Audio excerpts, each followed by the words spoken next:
स्वागत है आपका हमारे यूट्यूब चैनल द ऑट रंग में। मैं हूं निधि यादव और आज हम बात करेंगे किसान आंदोलन के बारे में। जैसा कि आप लोग जानते हैं, किसान आंदोलन को 6 महीने यानी 180 दिन पूरे हो गए हैं।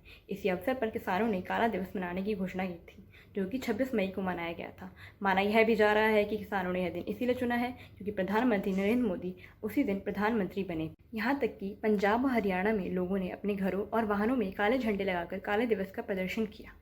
पंजाब के कुछ बड़े नेताओं ने भी अपने घर के बाहर काले झंडे लगाकर काले दिवस का प्रदर्शन किया। किसान आंदोलन के काले दिवस को कुल 12 विपक्षी दलों ने भी अपना समर्थन दिया है। तो आइए आज मैं आपको इसी किसान आंदोलन के बारे में कुछ इंपॉर्टेंट खबरें बताने जा रही हूँ। तो चलिए शुरू करते हैं।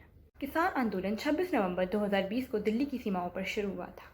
उससे पहले ही छोटे स्तर पर पंजाब और हरियाणा में यह आंदोलन जारी था, जिसमें किसानों ने रेलवे रोड्स और पेट्रोल पंप ब्लॉक किए थे। उसके बाद यह आंदोलन दिल्ली की सीमाओं पर पहुंचा। पंजाब और हरियाणा के किसानों के बाद उत्तर प्रदेश के किसानों ने वहां पहुंचकर आंदोलन को एक नई रफ्तार दी। भारतीय किसानों का विरोध 3 कृषि कानून, जिसे सितंबर 2020 की भारत संसद द्वारा पारित किया गया था, उनसे था। पहले मैं आपको उन तीनों कानूनों के बारे में बताऊंगी। उसके बाद मैं यह भी बताऊंगी कि किसान उन कानूनों का विरोध क्यों कर रहे थे और उन्हें क्या भय था। तो चलिए शुरू करते हैं। पहला कानून है farmers produce trade and commerce promotion and facilitation bill 2020। इसके मुताबिक किसान मनचाही जगह पर अपनी फसल बेच सकते हैं। बिना किसी रुकावट दूसरे राज्यों में भी फसल बेच और खरीद सकते हैं। इसका मतलब है कि एपीएमसी के दायरे से बाहर भी फसलों की खरीद बिक्री संभव है। साथ ही फसल की बिक्री पर कोई टैक्स नहीं लगेगा। ऑनलाइन बिक्री की भी अनुमति होगी। इससे किसानों को अच्छे दाम मिलेंगे। दूसरा बिल है farmers empowerment and protection agreement on price assurance. देश भर में कॉन्ट्रैक्ट फार्मिंग को लेकर व्यवस्था बनाने का प्रस्ताव है। फसल खराब होने पर उसके नुकसान की भरपाई किसानों को नहीं बल्कि एग्रीमेंट करने वाले पक्ष या कंपनियों को करनी होगी। किसान कंपनियों को अपनी कीमत पर फसल बेचेंगे। इससे किसानों की आय बढ़ेगी और बिचौलियों का राज खत्म होगा। तीसरा बिल है services bill and essential commodities amendment bill. आवश्यक वस्तु अधिनियम को 1955 में बनाया गया था। अब खाद, तेल, तिलहन, दाल, प्याज और आलू जैसी कृषि उत्पादों पर स्टॉक लिमिट हटा दी गई है। बहुत ज़रूरी होने पर ही इन पर स्टॉक लिमिट लगाई जाएगी। ऐसी स्थितियों में राष्ट्रीय आपदा, सूखा जैसे अपरिहार्य स्थितियां शामिल है। प्रोसेसर या वैल्यू चेन पार्टिसिपेंट्स के लिए ऐसी कोई स्टॉक लिमिट लागू नहीं होगी। उत्पादन, स्टोरेज और डिस्ट्रीब्यूशन पर सरकारी नियंत्रण खत्म होगा। तो यह थे 3 कानून। अब मैं आपको यह बताऊंगी कि किसानों को इन कानूनों से क्यों भय था और वे क्यों इन कानूनों को रद्द कराने पर अड़े थे। किसान और व्यापारियों को इन कानूनों से एपीएमसी मंडियां खत्म होने की आशंका है।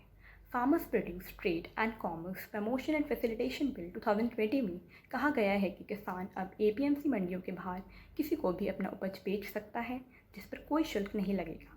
जबकि एपीएमसी मंडियों में कृषि उत्पादों की खरीद पर विभिन्न राज्यों में अलग अलग मंडी शुल्क व अन्य उपकर हैं। इसके चलते आढ़तियों और मंडी के कारोबारियों को डर है कि जब मंडी के बाहर बिना शुल्क का कारोबार होगा तो कोई मंडी आना नहीं चाहेगा। किसानों को यह भी डर है कि नए कानून के बाद एपीएमसी पर फसलों की खरीद सरकार बंद कर देगी। दरअसल farmers produce trade and commerce promotion and facilitation bill 2020 में इस संबंध में कोई व्याख्या नहीं है कि मंडी के बाहर भी खरीद होगी। वह न्यूनतम समर्थन मूल्य एपीएमसी से नीचे के भाव पर नहीं हो। किसानों का कहना है कि जब तक तीनों कानूनों को सरकार वापस नहीं ले लेती, हम अपना आंदोलन खत्म नहीं करेंगे। वहीं सरकार का कहना है वह कानूनों में संशोधन को तैयार है, लेकिन इसे वापस नहीं लेगी। दरअसल किसान एमएसपी को कानूनी रूप से बाध्यकारी बनाना चाहते हैं, जिससे उन्हें अपनी उपज पर लाभ की गारंटी मिल सके। इसके अलावा किसान कॉन्ट्रैक्ट फार्मिंग को लेकर भी अपनी आशंकाएं व्यक्त कर रहे हैं। इस आंदोलन में किसानों की सबसे मुख्य मांग एमएसपी को लेकर कानून बनाने की है, लेकिन सरकार इस पर कोई कानून नहीं बनाना चाहती है। कॉन्ट्रैक्ट फार्मिंग से उन्हें यह डर है कि इस कानून की धारा 6(2) में यह प्रावधान है कि प्रायोजक फसल खरीदने से पहले फसलों का निरीक्षण करेगा। ऐसे में किसानों को डर है कि अगर फसल खराब होती है तो प्रायोजक उनसे फसल नहीं लेगा, जबकि सरकार मंडियों में फसल की गुणवत्ता प्रभावित होने के बावजूद इस बात की गारंटी होती है कि सरकार फसल खरीद लेगी, जिसका खामियाजा किसानों को भुगतना पड़ेगा। किसानों का कहना है कि अगर प्रायोजक को अनुबंध के तहत कम गुणवत्ता वाली फसलों को भी खरीदना है तो फिर इस कानून में खरीद से पहले निरीक्षण का प्रावधान क्यों जोड़ा गया है।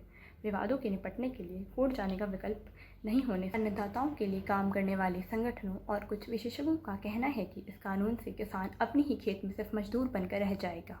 केंद्र सरकार पश्चिमी देशों की खेती का मॉडल हमारे किसानों पर थोपना चाहती है। कॉन्ट्रैक्ट फार्मिंग में भी कंपनियां किसानों का शोषण करती हैं, उनके उत्पाद को खराब बताकर रिजेक्ट कर देती हैं। दूसरी ओर व्यापारियों को डर है कि जब बड़े मार्केट लीडर उपज खेती से ही खरीद लेंगे तो आढ़तियों को कौन पूछेगा, मंडी में कौन जाएगा। जब किसानों के उत्पाद की खरीद मंडी में नहीं होगी तो सरकार इस बात को रेगुलेट नहीं कर पाएगी कि किसानों को एमएसपी मिल रहा है या नहीं। एमएसपी की गारंटी नहीं दी गई है। किसान अपनी फसल के लिए एमएसपी की गारंटी मांग रहे हैं। वो इसे किसानों का कानूनी अधिकार बनवाना चाहते हैं ताकि तय रेट से कम पर खरीद करने वाले जेल में डाले जा सकें। इस कानून से किसानों में एक बड़ा डर यह भी है कि किसान व कंपनी के बीच विवाद होने की स्थिति में कोर्ट का दरवाज़ा नहीं खटखटाया जा सकता। एसडीएम और डीएम ही समाधान करेंगे जो राज्य सरकार के अधीन काम करते हैं। क्या भी सरकारी दबाव से मुक्त होकर काम कर सकते हैं।